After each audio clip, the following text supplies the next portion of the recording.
Aquí comienza Cabeza de Pescado, el podcast. Tres mentes inquietas se juntan a conversar acerca de temas políticos y contingencia. Se juntan a hablar puras cabezas de pescado.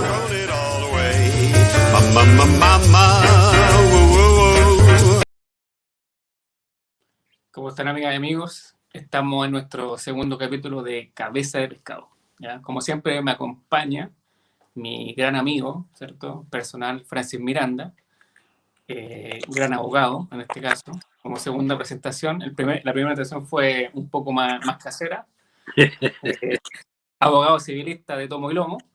Y por otra parte me acompaña Sebastián Núñez, que coincidentemente también es abogado, civilista, familista y penalista. Es como el mentolato. Un obrero del derecho. Así que... Un obrero del derecho. Y gran amigo, ¿no? ¿Ah? Gran amigo, ¿no? Y amigo gran personal amigo. también. Empecé como gran amigo personal ya. también No, de Sebastián Núñez. Por supuesto. Ya comenzamos con discriminaciones, ¿eh? Claro. Sí, pero es que si la discriminación no es mala, lo que pasa es que cuando es arbitraria es mala. Claro. Así La que discriminación positiva. se puede discriminar.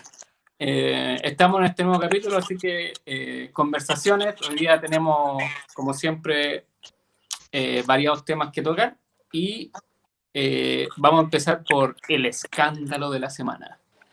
El escándalo de la semana pasada, en realidad, pero el escándalo de la semana. ¿Ya? Lo que todos los medios están hablando, lo que toda la gente está hablando de política, que fue, ¿cierto?, la bajada del señor Ancalao, ¿cierto?, por su firma fraudulenta. Y bueno, la semana pasada hicimos un repaso, ¿cierto?, de los candidatos, hablamos un poco de Ancalao pensando en que, o no pensando en que se iba a caer en 2 días más, pero hacemos así como un rewind, y en realidad Ancalao no existe, ni tampoco Lorenzini. Así que en este momento tenemos 7 candidatos y, como dije, Ancalao se fue para la casa. Así que es interesante analizar la problemática de Ancalao, ¿cierto? Y que salpica obviamente la lista del pueblo, que es quien lo ungía como su candidato. Y es importante, yo creo, y va a ser interesante dar un análisis respecto a aquello. Así que yo doy la palabra en esta vez primero a don Sebastián Núñez, para que no se sienta discriminado. No, muchas gracias. Bueno, ¿qué más decir? Pues, o sea, la lista del pueblo, la verdad que ha hecho un papelón. O sea, partiendo por la nominación del señor Cueva, y una vez que lo tenían nombrado, le quitaron el piso. O sea, ya, digamos, partió mal la cosa. Y después con el... Bueno, este señor, este candidato, que aparentemente la firma la obtuvo de manera fraudulenta, porque tengo entendido que fueron 23.000 firmas que la obtuvo, digamos, con el patrocinio ante notario, y las otras 12.000 firmas fueron con la clave única del CERVEL. ¿Ya? Esa me imagino que es más difícil de falsificar, porque ahí, a menos que alguien le haya prestado la clave al otro. Entonces, realmente yo creo que fue un error, no sé si error, pero fue burdo, porque más encima este notario Saldía es un notario conocido. Este notario falleció, corrígeme si me equivoco, a principios de año, creo que como en febrero. Entonces, como dice, un hecho público y notorio. Entonces, creo que fue una burda, digamos, actuación. Y bueno, y lamentablemente esto desprestigia a la política, porque se supone que, bueno, este no es un partido, es un movimiento que nace del pueblo mismo. Entonces uno espera que no cometan los mismos errores que hayan cometido los políticos tradicionales. Y de hecho el estallido social, digamos, no estaba, digamos, no apoyaba a ningún partido político, y se supone que, o no se supone, yo considero que este movimiento tendría que haber dado el ejemplo, ¿ya?, de la probidad, y realmente creo que deja muy mal a la política. O sea, aquí es transversal, ¿ah? Esto va de la, digamos, de la derecha, del centro. Yo lamentablemente creo que aquí no se salva nadie. Y esto no es una campaña, digamos, de desprestigio contra este movimiento, ¿no? Pero los hechos caen por su propio peso. Esa es mi opinión, lo encuentro lamentable que haya ocurrido esto. Y aquí no se salva nadie. Le da la razón a la gente para, digamos, tener tan mal catalogada la política. Esa es mi opinión. Francis. Mira, lo primero que uno echa de menos siempre es que la izquierda, y incluso en el primer capítulo existió una especie de controversia respecto a qué es izquierda, qué es centro y qué es derecha. Pero así, colocándola en un trance electoral, podríamos decir que la lista del pueblo es una lista de izquierda, tal como lo ve el Frente Amplio y también, en este caso, ya el candidato único representado por Boric. Uno lo que echa de menos, indudablemente, es la unidad en la izquierda. Esta cuestión de la lista del pueblo, de querer llevar un candidato único, pero al mismo tiempo con una incoherencia enorme, es decir, no se pusieron nunca de acuerdo en quién podía ser. Y tal como decía Sebastián, vimos la arremetida de Cuevas, ¿verdad?, como candidato elegido por una parte de este movimiento, y Cuevas duró menos que un Candy, se podría decir, en el sentido que no tuvo los respaldos, varios se bajaron dentro del soporte que tenía para que fuera el precandidato de este movimiento, y en parte también lo enunciamos, o mejor dicho, yo me hice cargo un poco de ese análisis, de que la lista del pueblo, un poco por los orígenes que este movimiento, un movimiento que viene desde los pingüinos para adelante, en donde no existe esta estructura vertical o jerárquica entre sus dirigentes, entre quienes la componen. Es una organización horizontal donde todos son voceros, donde cualquiera de ellos pudiera haber sido candidato. Y yo creo que entre las filas hay excelentes candidatos y excelentes dirigentes, excelentes personas con muy buenas ideas, pero lo que no tienen es el mecanismo para producir este candidato o este precandidato. No tienen los mecanismos, se cae finalmente en un caciquismo, porque se van creando clanes indudablemente en todo esto, y finalmente termina por el chasco que fue la precandidatura de Cueva, para después caer, porque ya viéndolo desde el punto de vista del resultado, efectivamente cayó a su turno la de Ancalao. Burdo, por decirlo de la manera más elegante y menos nociva posible, un poco por la simpatía y un poco también por el respeto que uno le tiene a este movimiento. ¿Qué podemos decir? Pues cuántos miles de firmas aparentemente autorizadas por un notario. Nosotros tenemos que entender de que cada vez que uno va a autorizar algún documento a un notario, la verdad es que son 15 y 20 y hasta media hora, y en tiempos de pandemia, en tiempos de aforo, uno no ve como posible que desde enero o febrero se hayan producido esta cantidad de miles de adhesiones a la candidatura, de patrocinios, etcétera. Bueno, si después más encima metemos este ingrediente de que no solamente este notario falleció el verano pasado, sino que al mismo tiempo de hace 2 o 3 años ya no era notario de Santiago, ya no era notario. Estaba su hija como interina, creo. Claro, estaba su hija como interina, pero después ya, en definitiva, por esa notaría, por ese número de notaría, ya había la elección de un titular, o de una titular, me parece. Entonces, Claro. ¿a quién ideó esto, o cómo se fraguó una cuestión por el estilo, creyendo que tal vez iba a pasar colada? La verdad es que es una cuestión realmente inconcebible, porque incluso en la mente de un estafador podría haber un poco más de elegancia o un poco más de cuidado en tratar de pasar un gol de este tamaño. Pero aquí la verdad es que no hubo ningún celo, no hubo ningún pudor por validar algo que era completamente imposible de validar. Es decir, No, y un notario tan fallecido. conocido. Claro, Un notario tan conocido como él. un notario O sea, fallecido no es menor, no es menor. que ya había dejado sus funciones y además tan conocido como Saldívar, que es una de las notarías más conocidas y de mayor prestigio en Santiago.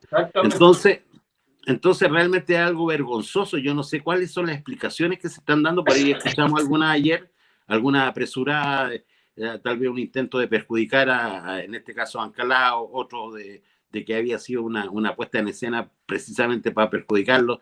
Pero la verdad es que cualquiera haya sido, esto ni siquiera podríamos decir que hay una mente perversa, hay una mente idiota, una mente brutalmente idiota que ideó una cuestión por el estilo. Y si a eso tal vez le empezamos a sumar el show de lo que mucha gente pudo contratar con la cuestión de que faltaban tantas firmas, faltan 500 firmas, faltan 30, faltan 50, y darle ese carácter de que como que se iban sumando firmas para la tan rápido, pero fue en un par de horas, sumaban sí. 200, 300, claro. Cómo fue ese día lunes. Entonces, realmente yo creo que esto ha marcado un hito dentro de la bestialidad que lamentablemente ha enlodado una legitimación que tiene en este caso la lista del pueblo, que obtuvo una victoria realmente sorprendente y al mismo tiempo respetable, no solamente en el plebiscito de cómo movilizó gente el año pasado, sino al mismo tiempo para la elección de los constituyentes. Es una pena, realmente, es una pena que se haya caído en una cuestión por el estilo. Ya, yo siempre como tercero... Ahora, disculpa, Marcelo, ¿puedo agregar algo también? ¿Tercero en una relación de pareja o como qué, Marcelito? ¿Ah? ¿Tercero en una relación de pareja, dices tú?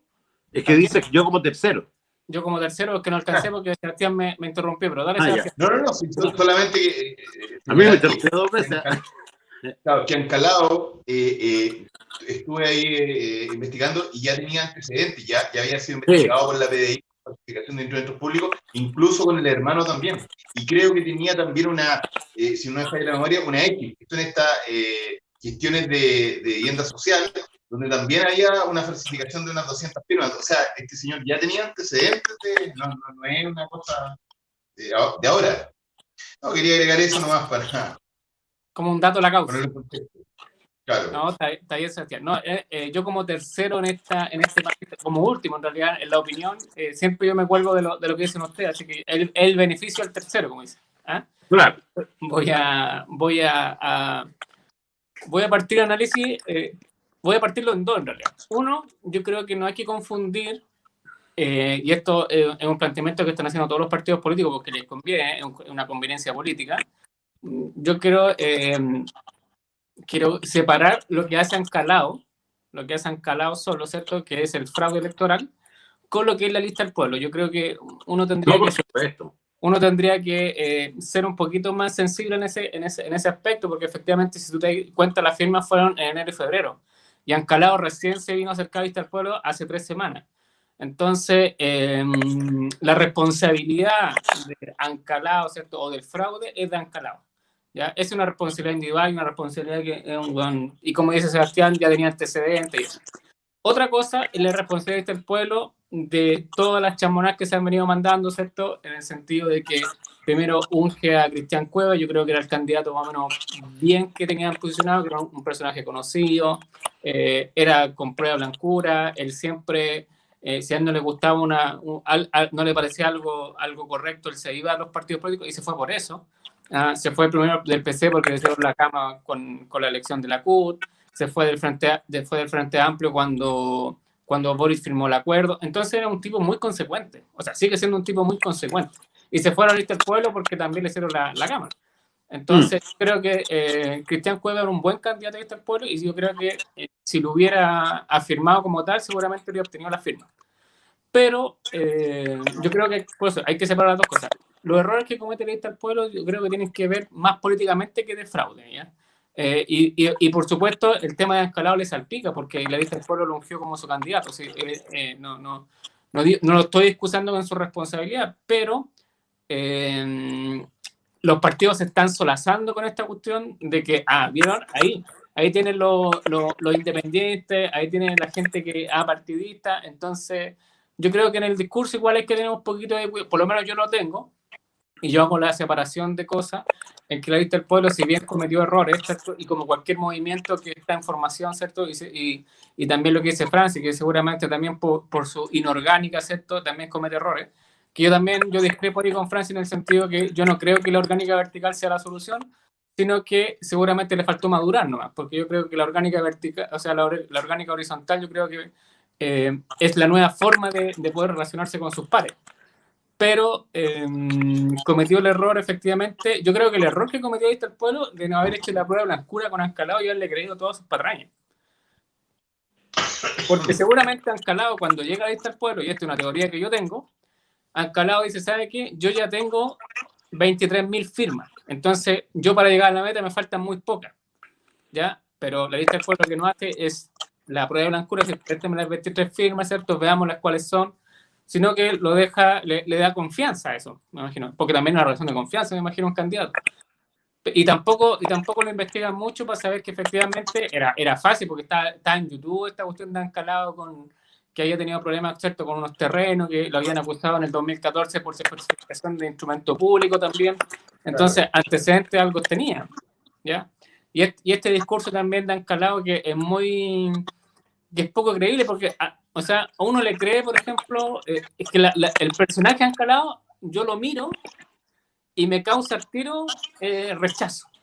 Rechazo en el sentido que encuentro que está mintiendo todo el rato. ¿Ah? Es como una persona que tú veis que lo que dice, ¿cierto? O cómo se defiende, generalmente es porque está mintiendo. ¿Ya? A mí me pasa eso, no sé. Yo cuando lo escuché, siempre echándole la culpa.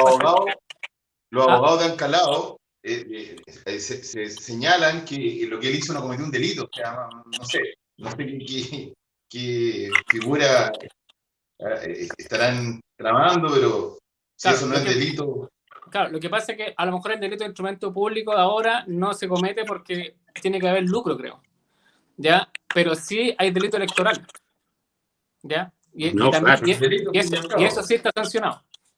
¿Ya? Porque es un delito especial, está la ley electoral.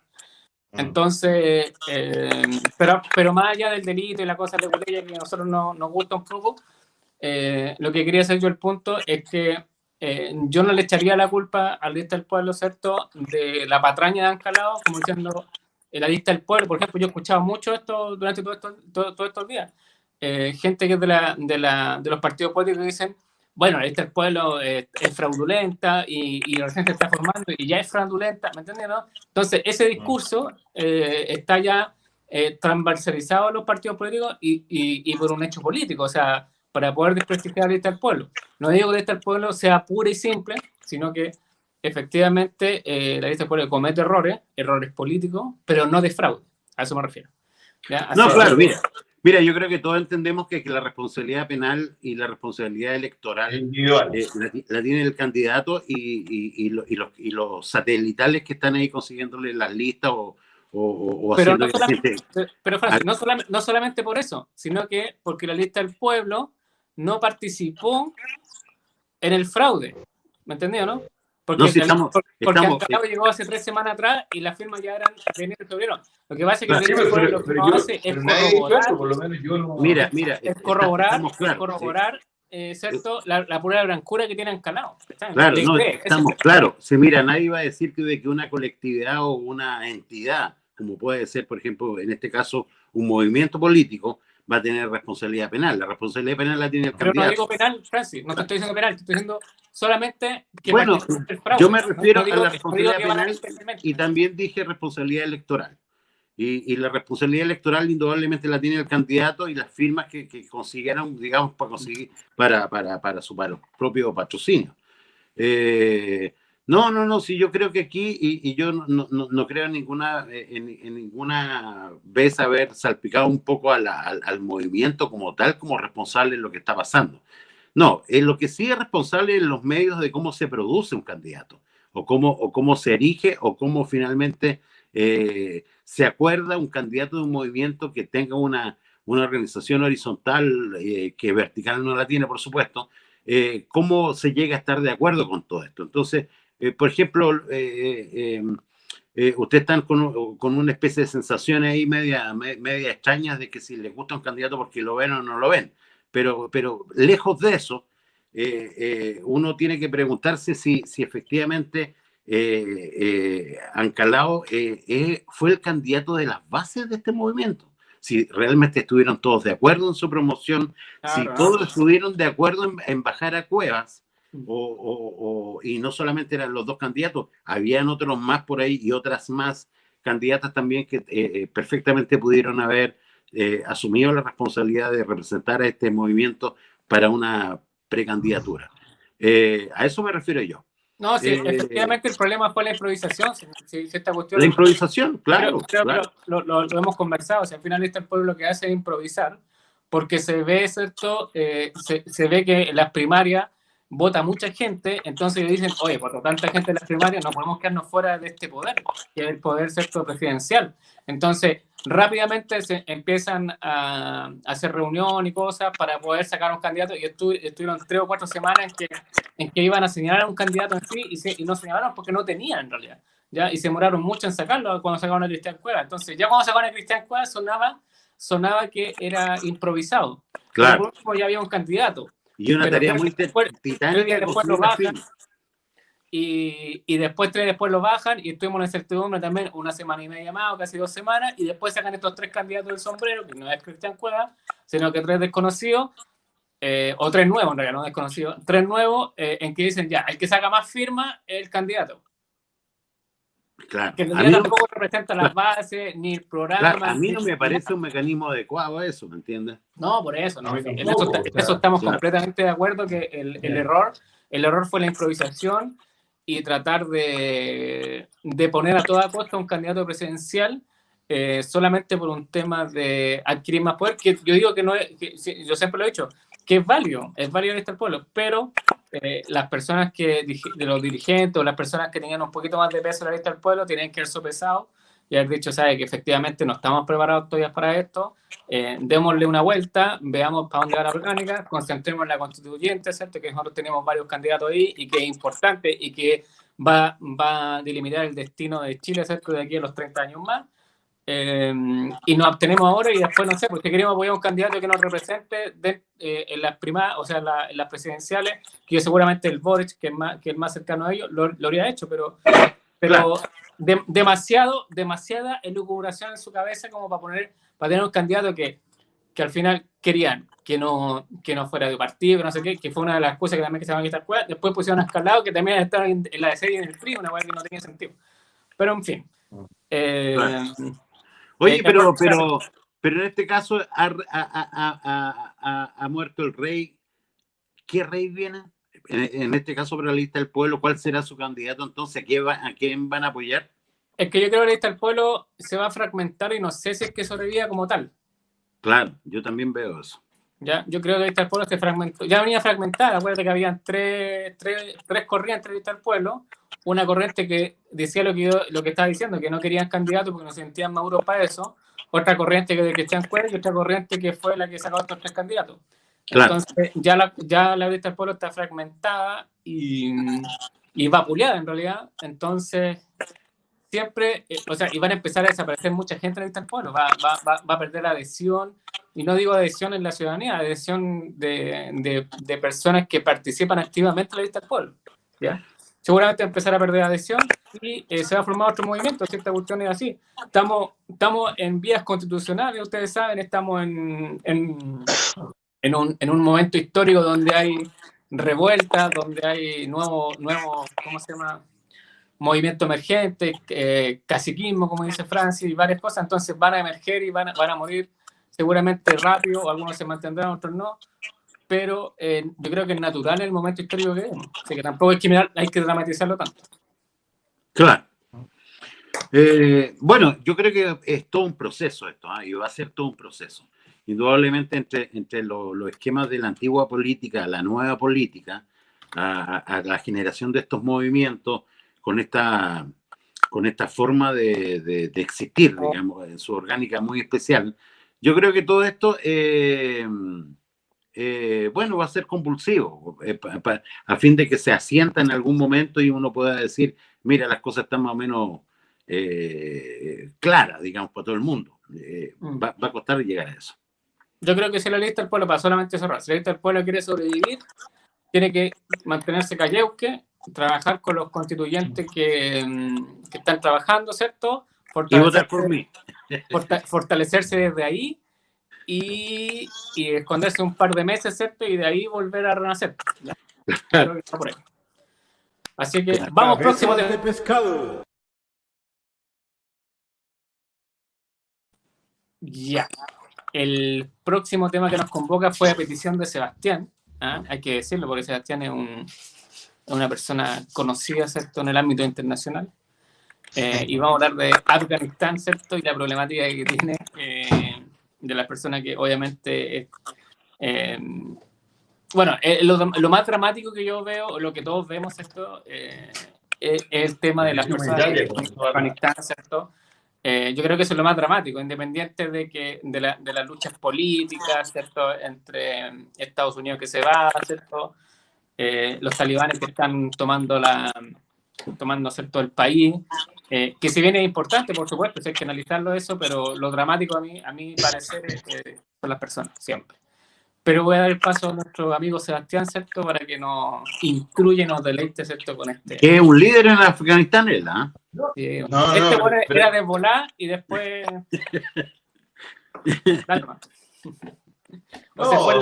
Estoy diciendo que cómo nacen o sea, en forma muy sucinta, muy breve, cómo nacen los talibanes, ¿ya? Y esto se remonta al año 70, ¿ya? Cuando, bueno, la guerra de la Unión Soviética con Afganistán, ¿ya? En la cual la Unión Soviética, digamos, impone su régimen comunista y, bueno, los niños con las madres huyen ya de Afganistán, y estos niños, ya cuando ya pasan un par de años, fueron adoctrinados por los pakistaníes, por los clérigos, ¿ya? Y esto, digamos, estos clérigos le inculcan la religión muy fuerte, y después cuando ya están más grandes, ellos quieren volver a su tierra para reivindicarla y poner el Estado Islámico. Así nacen los talibanes. Bueno, y siempre, obviamente, ha sido apoyado por Pakistán, que es su gran aliado. Y bueno, y después, con el tiempo, cuando cae la Unión Soviética, ya ahí entra Estados Unidos, y Estados Unidos, obviamente, representa el otro eje.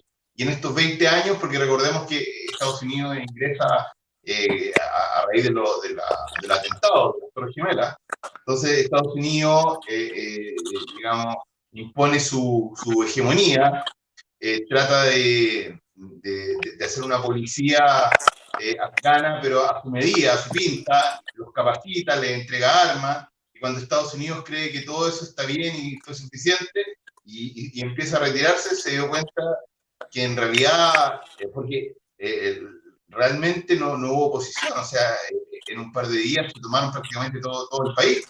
Entonces ahí uno puede, digamos, lucubrar cuáles fueron las razones, y podemos tener varias razones por las cuales fue tan rápido digamos, prácticamente no hubo resistencia. Entonces ahí podemos señalar que había muchos, digamos, policías afganos que tenían vínculos con los talibanes, entonces no digamos, se pasaron robando. También como una cosa de recursos, el sueldo de los policías también era muy bajo, entonces, y las armas que digamos, apostaba a Estados Unidos para capacitarlo eran armas caras, entonces ellos mismos negociaban, les vendían las armas. Recordemos que el principal productor de opio Afganistán, entonces también estaban apoyados por el narcotráfico, entonces había plata, había armamento, ¿no? Y bueno, podemos seguir dando razones, pero yo creo que eso explica un poco por qué fue tan rápido. Eso es básicamente. No sé, Francio, Marcelo. Francia. Claro, oye, bueno, la historia de Afganistán, lo que pasa es que tiene una posición Nos contó un poco la geopolítica. historia del libro, Sebastián. Ahora Claro. vamos a contar el lado B. Sí, vamos a ver el lado B. Claro, yo no lo veo tan Walt Disney, sino que lo veo un poco Yo tampoco. más.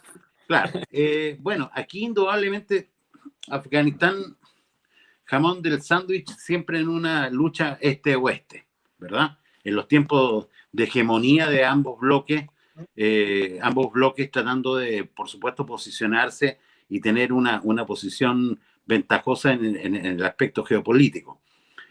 Afganistán, claro, tal como dice Sebastián, siempre ha sido el productor mundial de opio, es uno de los mayores productores mundiales, y el opio genera unas ganancias que son realmente estratosféricas, son inconmensurables. Cuánta plata pasa por ahí y cuánto genera quien logra tener efectivamente el control de las rutas y el control del tráfico de esta droga. Claro, en los tiempos de la Unión Soviética trata de abrirse camino, y también en parte, bueno, los soviéticos de la época dijeron que iban en apoyo a los comunistas afganos, quienes querían hacer de Afganistán un país socialista. Claro. En todas partes del mundo se veía eso, aquí en Chile, en Argentina, en Brasil, qué sé yo, en Indonesia, siempre hubo un partido comunista tratando de alcanzar el socialismo por la vía electoral o por cualquier vía. Lo mismo, digamos, por el capitalismo. Por cualquier vía, y por supuesto Estados Unidos tratando de tener una presencia arribita de Pakistán, ¿verdad?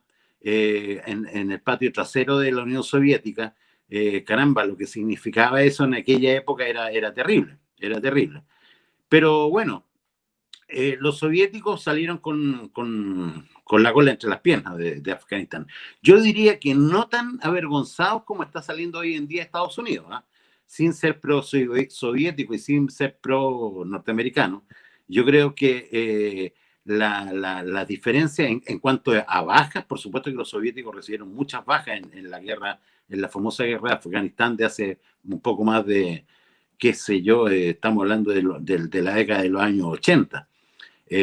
Fue un fiasco con esos mujahidíes, ¿verdad? Metidos en las cumbres, en esos cerros, en esa cordillera impenetrable, y ellos con un conocimiento de orográfico y del terreno increíble, lograron dar batalla a un ejército muy organizado, muy tecnologizado también en la época. Recuerdo esta cuestión de los tanques rusos que eran temibles, pero tanques rusos la verdad es que no rendían fruto y no tenían ninguna efectividad en esos territorios.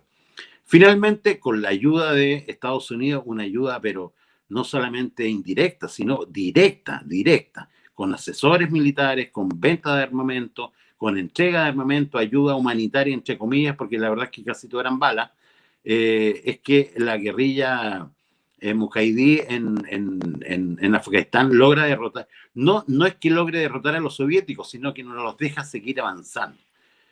Porque recordemos que finalmente la Unión Soviética hace abandono de Kabul, tal como lo hicieron ni siquiera como lo hicieron los gringos ahora, porque estamos hablando de que los gringos se están yendo de Kabul, con Kabul tomado por los talibanes. Bueno, en los tiempos soviéticos, o en aquella época de la guerra de Afganistán, la verdad es que los rusos se van de Kabul con pleno control de Kabul. Sencillamente deciden de que esta es una guerra muy costosa, no solamente en dinero, sino también en vidas. Es lo que se denominó en la época el Vietnam soviético, ¿verdad? Entonces, bueno, y ahí Estados Unidos se monta completo. La verdad es que después hayan llegado los talibanes al poder, es porque sencillamente Estados Unidos lo permitió nomás, sencillamente por eso. Porque el control que también plantearon los mujahidíes y después de ellos los talibanes, es el control de toda la ruta del opio, de todo el negocio del opio. Y este negocio, cuando Biden, por ejemplo, dice cumplimos con nuestro cometido en Afganistán, la verdad es que pareciera que nos está refiriendo a la libertad de la cual se sienten ellos los exportadores y los agentes autorizados, sino más bien yo creo que al negocio del opio, al negocio de derecho a una riqueza, porque ¿quién mete billones de dólares en un país para no recibir exactamente nada? No, eso no lo cree nadie. Ni Walt Disney, que podría hacerse cargo de parte de la historia de esto, ¿no? Yo creo que ya cumplieron una etapa y también tienen a una fuerza incorregible, incontrarrestable del dominio que hacen de su territorio extraordinario, en la cual, bueno, ellos ahora vienen a hacerse cargo de ese negocio. Es decir, el negocio está cambiando de dueño, una cuestión por el estilo. Y Estados Unidos no está en posición de seguir manteniendo esa posición cara, no está en posición de seguir conservando la posición, dije. Algo así. Ya no quiere. Y no solamente lo desahució Biden, ya lo había desahuciado Donald Trump. Y esto coincide con el retiro en Irak, ¿verdad? Que ya no le rinde los réditos que antes les daba. Y está más concentrado en franquear una lucha con China, no sé si una guerra exactamente, y con Rusia. Recordemos que estos demócratas son enemigos profundos de Rusia. Y bueno, y agarraron el legado y las controversias y la cantidad de problemas que ya tenían con los chinos, y se ha agudizado y todo parece que se va cambiando al mar de China. Parece que para allá estaban apuntando los dados. Pero yo creo que es básicamente eso. Creo que el pueblo afgano le toca muy poca participación aquí entre una corriente islámica profunda y al mismo tiempo extrema, y haber vivido ahí, digamos, por la actividad de los gringos en Afganistán, que mira, ni siquiera con eso tuvieron lealtad los gringos, porque a la cantidad de gente que se está quedando en Kabul, no solamente en Kabul, sino en todas partes de Afganistán, que fueron sirvientes de los norteamericanos, bien sea como traductores, como espías, como servicio de todo tipo, y llega el momento en que ellos ya se preparan a volar el último avión y sencillamente toda esa servidumbre, entre comillas, o esos aliados están quedando en Kabul, a merced de la venganza y a merced del Eso quiere decir, ¿sabes lo que les va a pasar? ¿Cuál es el destino? No hay que ser una idea. Terrible.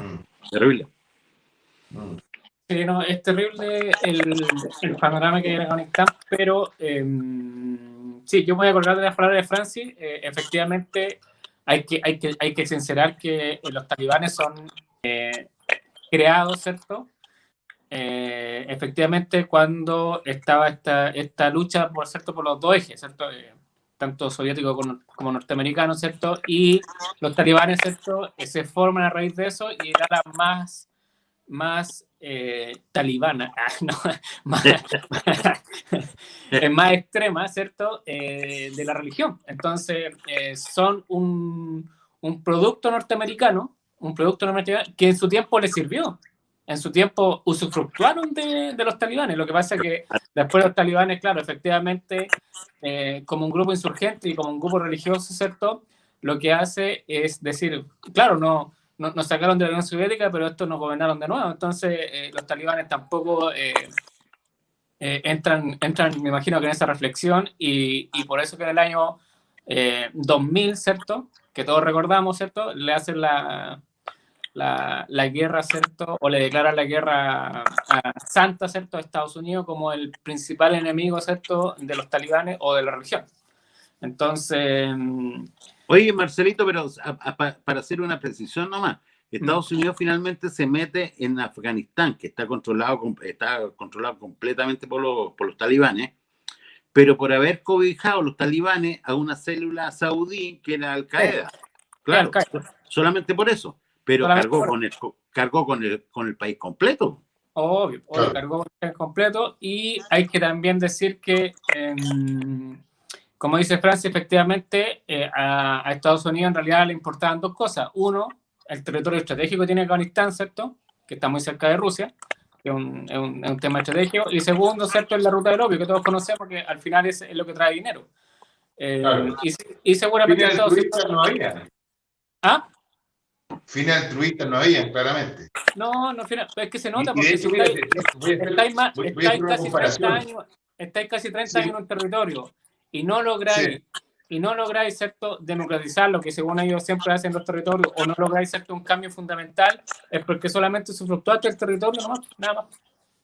Claro. No, pero yo más que nada quería hacer la comparación, por ejemplo, cuando intervienen no solamente Estados Unidos, sino las grandes potencias, intervienen en definitiva cuando quieren obtener algún rédito, ya sea digamos, por el terreno Obvio, o la y riqueza. sobre todo Estados Unidos. No, pero ¿sabe a qué me refiero a lo que pasó en los Balcanes? En la ex Yugoslavia. ¿Cuánto tiempo se demoraron en intervenir? Muchos años, porque hubo una masacre tremenda. ¿Y por qué? Porque no les interesaba, porque no había nada que, digamos... No había nada, claro. No había Esa nada, es la realidad. O sea, había un poco, mejor dicho.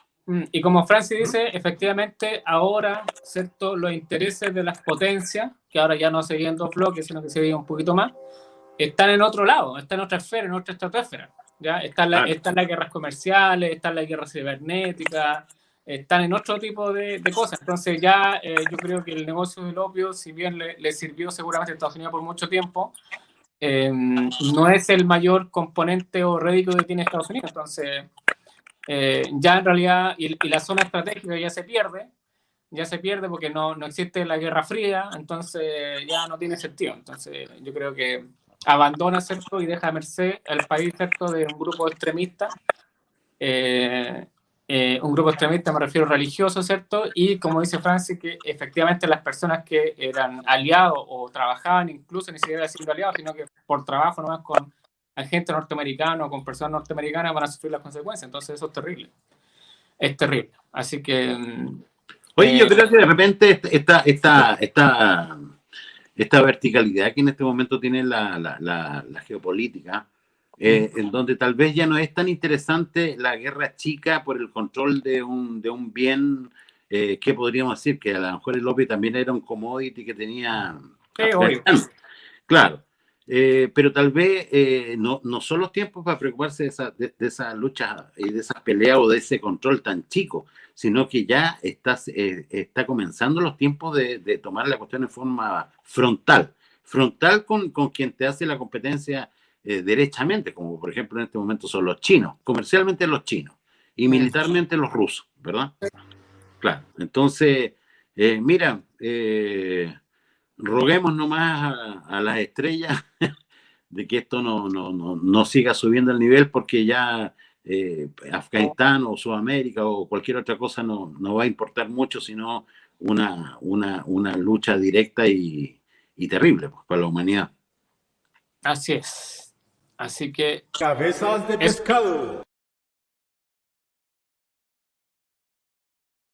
Ya, vamos a nuestro tercer y último tema, ya que vamos a tratar de sintetizar un poco y seguramente vamos a tocar en otro episodio porque es para largo esto, que es la Convención Constitucional. Oye, ¿nos queda tiempo todavía para conversar de un tema tan profundo como este? Por eso digo, lo vamos a tocar. Yo creo que a mi modo de ver, no sé, yo voy a democratizar esto, yo tocaría el tema constitucional, pero solamente en qué estamos hoy. No hacer un análisis histórico de cómo llegamos, sino dale nomás, dale. A cómo estamos hoy, y después en otro capítulo hacemos ese análisis, ¿cierto?, de cómo se conformó la Constitución, ¿cierto?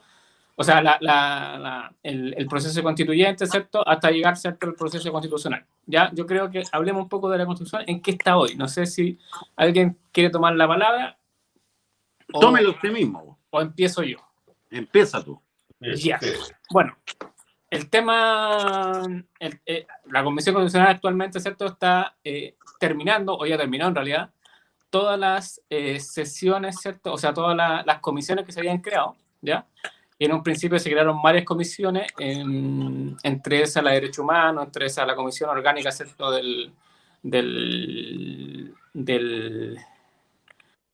¿cómo se llama esto? Lo que va a regir la Constitución, el protocolo. Oye, ¿no hay un charchazo para pegarle así? Sí, no, pero el protocolo, ¿cómo se llama? Ya se me olvidó. Bueno, en fin. Habían varias comisiones que estaban trabajando, ¿cierto? El reglamento. Me acuerdo.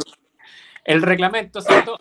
Todas las comisiones funcionaban netamente para el reglamento, son comisiones provisorias, ¿ya? Hay que tener en cuenta eso, ya que no son comisiones definitivas, no son comisiones para ver temas constitucionales de fondo, solamente son comisiones, ¿cierto? Para estructurar el reglamento. Claro. ¿Ya? Estructurar el reglamento, ¿ya? Y todas esas comisiones terminaron su trabajo el sábado pasado.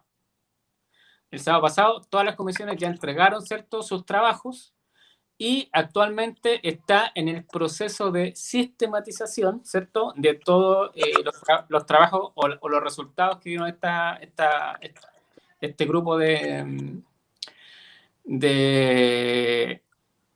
comisiones, y creo que la próxima semana se entrega un texto redactado, ¿ya? Y hay 48 horas, si que no me equivoco, para hacer modificaciones, ¿cierto? O hacer cambios o introducir cosas. Y después hay una semana más que se discute ese tema específico, y en estricto rigor el día 22 de septiembre deberíamos tener nuestro reglamento ya instituido en nuestra convención para que funcione ya en el fondo del asunto, ¿ya? Eso, hice el mapa un poco cronológico, ¿cierto? Además hay unos tintes por ahí que podemos tocar, ¿cierto?, que son más sabrosos, que dentro de las comisiones, ¿cierto?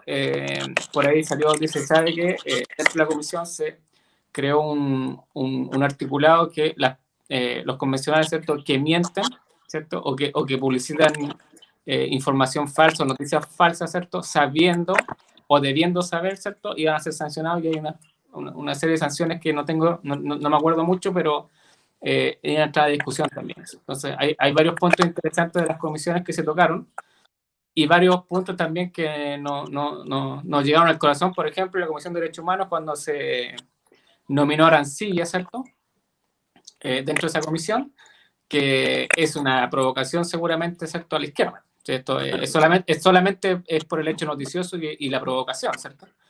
Y por otro lado también Arturo Zúñiga, nominado, ¿cierto?, en la Comisión de Ética, siendo que se robó no sé cuánta plata por el tema de las camas del COVID, ¿ya? En espacio riesgo. Entonces hay varios puntos que podríamos tocar que son interesantes, así que yo di el cronograma, di los puntos, así que paso la pelota. Francis, te toca. Mira, yo creo que es muy relevante uno de los últimos puntos que diste. Por ejemplo, en cuanto a regular y sancionar el hecho de noticias falsas.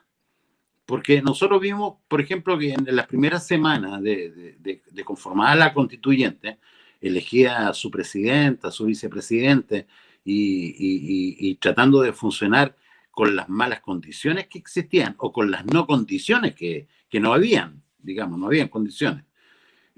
Tratar de funcionar en ese estado, y al mismo tiempo tener que hacerse cargo de un montón. Yo incluso, una persona muy cercana a mí de repente me dice: oye, pero es que llevan una semana y no han hecho nada.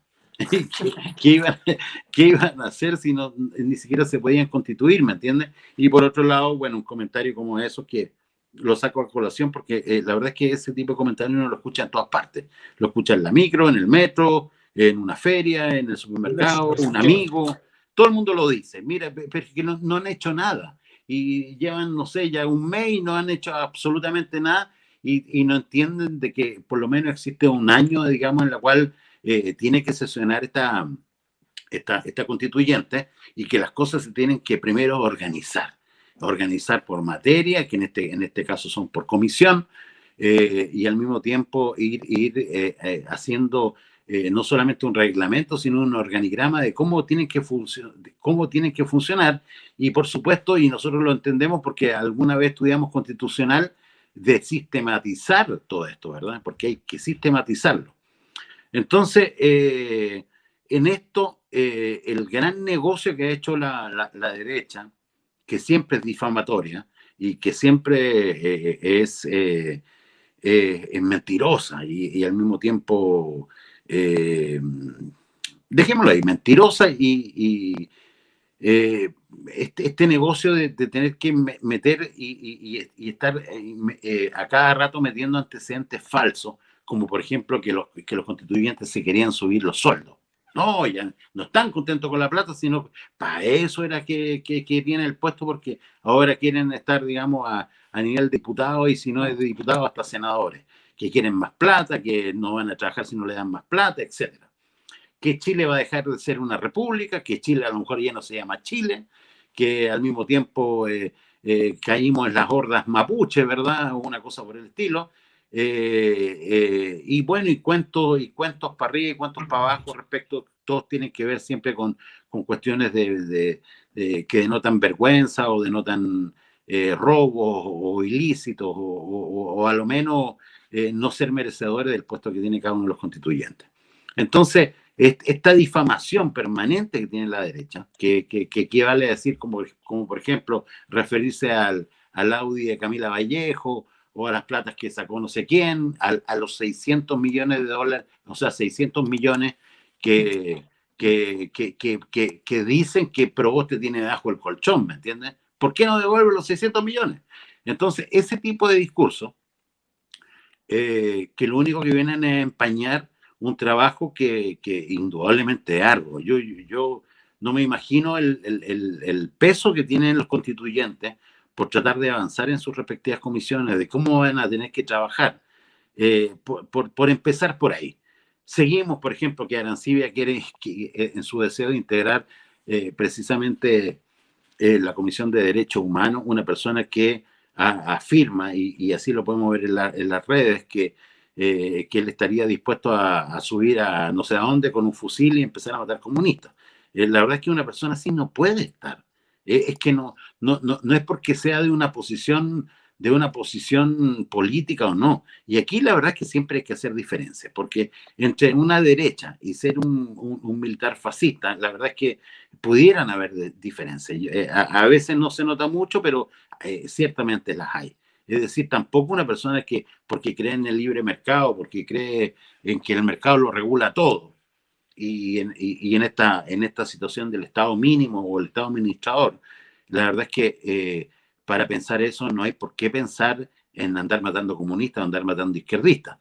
Hay una diferencia abismante. Entonces, que siempre se le compren huevos a una persona como esta, que es un violentista y al mismo tiempo está llamando y ha llamado a justiciar personas.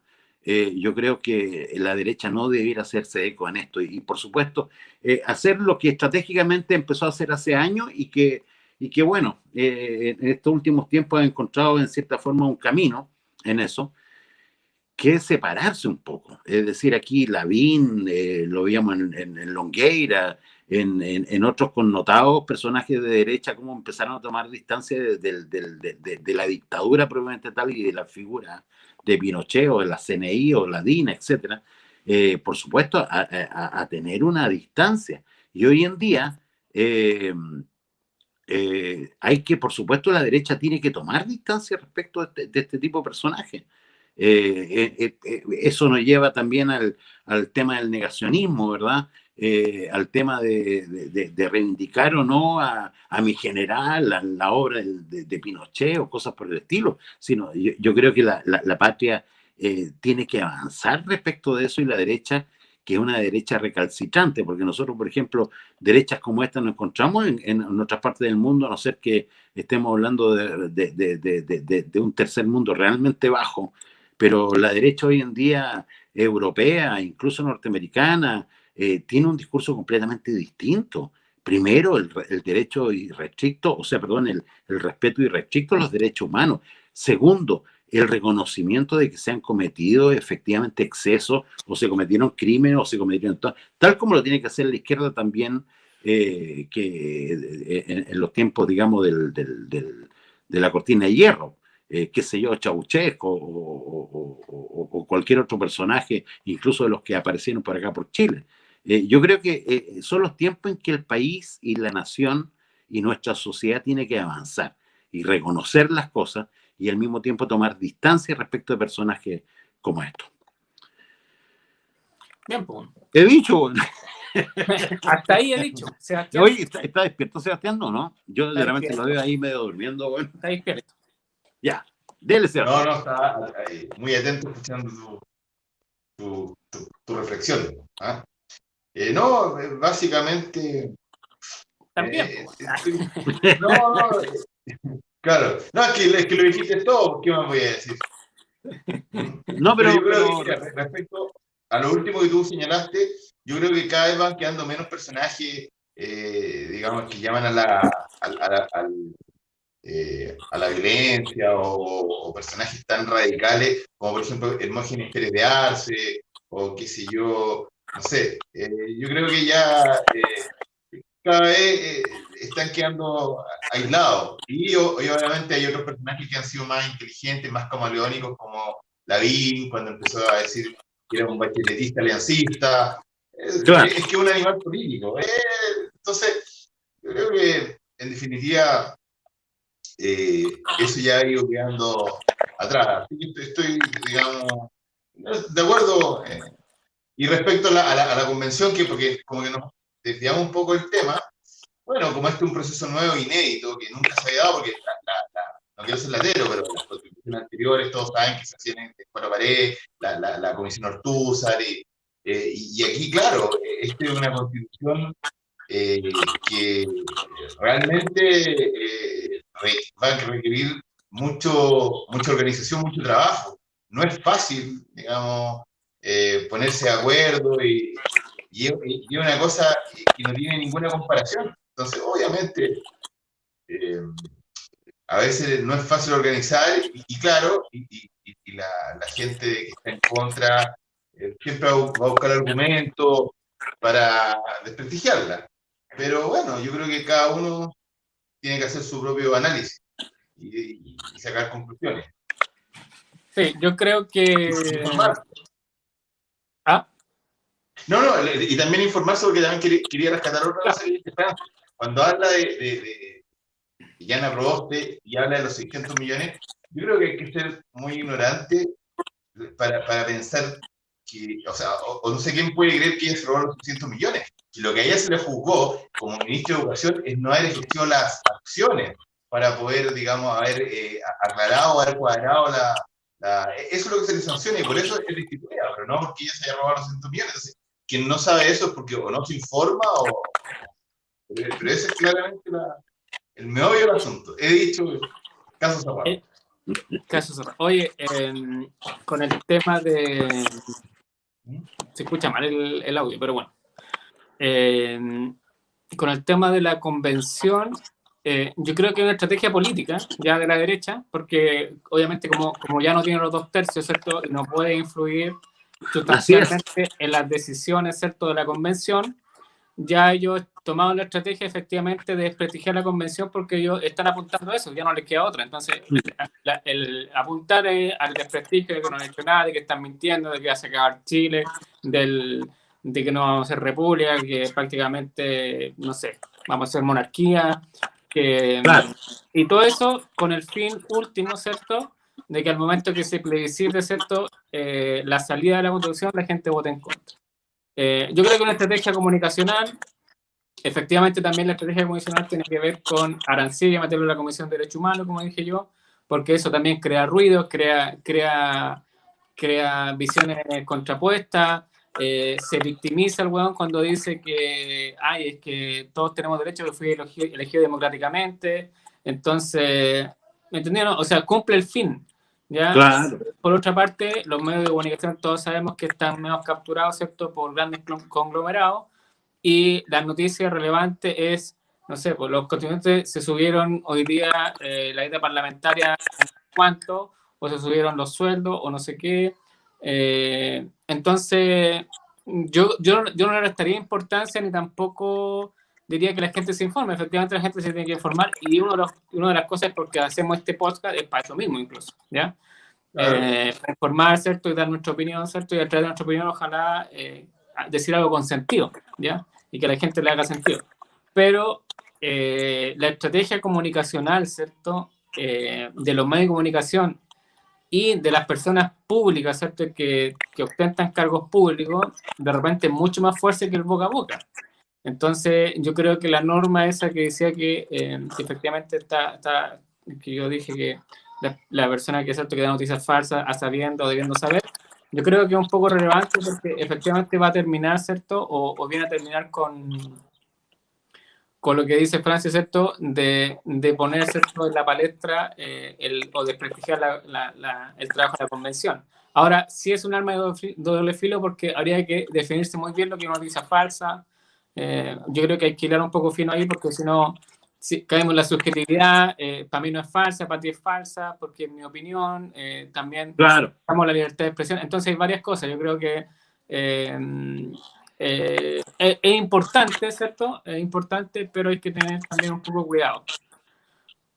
Porque se puede dar vuelta a esto y al final después, que puede ser también un problema, porque pone que empiezan a hacer noticias falsas y por uno y otro lado se empiezan también a acusar de que hay noticias falsas y la convención no puede hacer todo, dedicarse a lo importante. ¿Ya? Yo creo que también quizá hay que darle una vuelta, un análisis, si es que es conveniente o no, o si no, hacer una estrategia comunicacional de los convencionales, ¿cierto? Que realmente están trabajando y que están haciendo un trabajo, ¿cierto? Para cambiar, ¿cierto? Lo que es la política económica y social de Chile. Yo creo que va por ahí también, ¿ya? Y hacer una crítica, ¿cierto? Potente a los medios de comunicación tradicional que efectivamente se prestan para este tipo de estupidez, porque tienen intereses creados, por supuesto, ¿ya? Claro.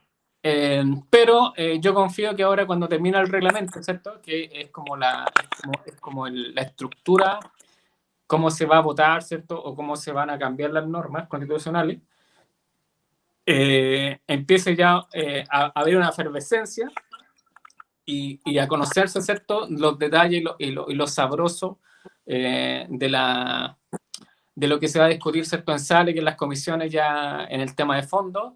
Por suerte ya la convención es pública, todas las sesiones se están dando por televisión y yo creo que ahí la televisión, ¿cierto? Nacional o Anatel debería ponerse en pila y dar a lo menos, ¿cierto? 1 hora de convención en la mañana que sesiona y en la tarde, no sé, hacer un programa, no sé, de 2 horas de lo que no se mostró en la mañana y que la gente que le interese ¿cómo se llama? Se empape de esto, porque si no existen los medios de comunicación abiertos para que la gente se pueda comunicar o pueda enterarse de las cosas por sí misma, se entera, ¿cierto?, por estas terceras personas o se entera, ¿cierto?, por la derecha de que desprestigia la Constitución, entonces ahí se va formando una idea errónea. Entonces yo creo que por ahí va mi análisis. Claro. Es decir, que interesa el trabajo de la constituyente no por noticias falsas, no porque cómo han vestido, no porque entre ellos pueda haber una relación amorosa, sino por el trabajo que realmente importa. El tema de la producción y la refundación de nuestro país materializado en una nueva constitución. Eso es lo que era importante. Sí, y una cosa más, un dato importante, ¿cierto?, para la gente, es que generalmente los reglamentos de los procesos constitucionales duran 4, 6, hasta 8 meses. Aquí lo hicimos en tiempo récord. O sea, el 22 de septiembre podría estar el reglamento ya en funcionamiento. O sea, estamos hablando de 2 meses que se demoraron en hacer un reglamento que con una turbulencia tan importante. Bueno, o sea, y eso a pesar de todo. Claro, y eso ayudó mucho de que la derecha no tenía 2/3 para poder vetarlo. Entonces, ayudó mucho más, porque si hubiera tenido los 2/3 la derecha, todavía estamos discutiendo el reglamento. Uy, olvídate, claro. Así que ha ayudado, pero enormemente. Así que aún tenemos patria ciudadanos, ¿verdad? Allá vamos.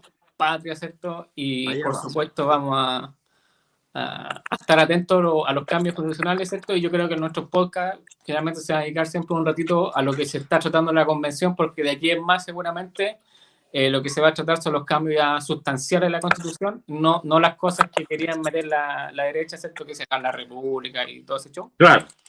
Sino que ya ver el tema del principio de sucesividad, ¿cierto? El catálogo de derechos derechos constitucionales, cómo se va a estructurar, ¿cierto?, el poder judicial, cómo se va a estructurar el poder político, el presidencialismo y varias cosas que son interesantes, el Tribunal Constitucional y un montón de cosas que uno podría decir. Entonces, vamos a estar atentos y seguramente le vamos a dedicar siempre en nuestros podcasts un espacio chiquitito para poder ver en qué está la constituyente y cómo vamos, obviamente. Informativo. Claro. Eso es.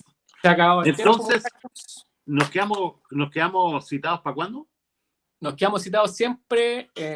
Nosotros grabamos los lunes, ¿cierto? Todos los lunes. Y nuestro productor, ¿cierto? Va a sacar seguramente los podcasts al día siguiente o 2 días después. Eso es. Así que muchas gracias. Muy bien, pues. Oye, chicos, un abrazo grande, ¿no? Un abrazo grande. Oye, y un día hay que hacer un podcast en vivo, los tres, con una sola cámara y conversando. Claro, claro. Ahora ya estamos en fase 4, estamos todos vacunados, así que no hay problema. Nos portamos bien. Y nos portamos bien. Pues nos portamos Claro. bien. Eso es. Ya pues, buenas noches. Que estén bien. Chao. Así termina el programa de hoy. Esperamos que les haya gustado. Las opiniones vertidas en este programa son puras cabezas de pescado. But now I've gone and thrown it all away.